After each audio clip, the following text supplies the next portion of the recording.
Every time you learn something new, you forget most of it. That's just how the human brain works. But there is a way to make it so you forget less. Have you ever read a book, watched a movie, or had a conversation about something that you just couldn't remember afterwards? Like you couldn't even remember what you were talking about 5 minutes after the conversation ended. Or maybe you've taken a class or a workshop and you could unremember anything from it 1 week later. Even though you may have thought at the time that you learned a lot, you probably forgot most of it. In 1967, German psychologist Herbert Ebbinghaus found that forgetting happens very rapidly at first, but then it levels off. He called this the Ebbinghaus forgetting curve. So what does this curve actually look like?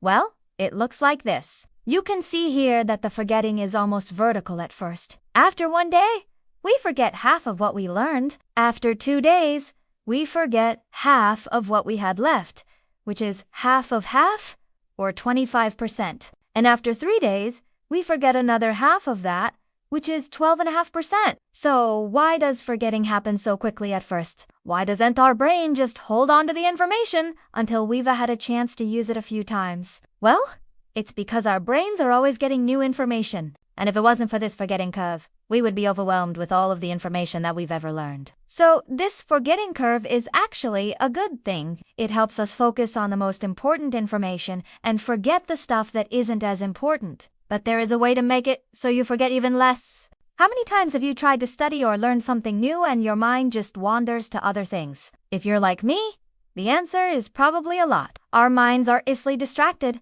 but there is a way to train them to focus. The key is to make the learning process active rather than passive. When we're passively reading something, our minds can easily wander to other things. But when we're actively doing something, it's much harder for our minds to wander. This is why you remember conversations much better when you reactively participating in them instead of just listening to someone else talk. So how do we make the learning process more active? One way is to ask ourselves questions about the material. This could be in the form of flashcards or simply asking yourself questions as you read something. This helps us to actively engage with the material and to think about how we can apply it to real-life situations. Another way is to teach the material to someone else. This puts us in a position of having to really understand the material because we have to explain it in our own words. Teaching others is one of the best ways to solidify our understanding of a topic. So the next time you need to learn something new, don't just sit back and passively consume information. Ask yourself questions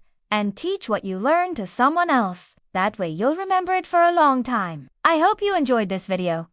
If you did, please subscribe. Thanks for watching. See you next time.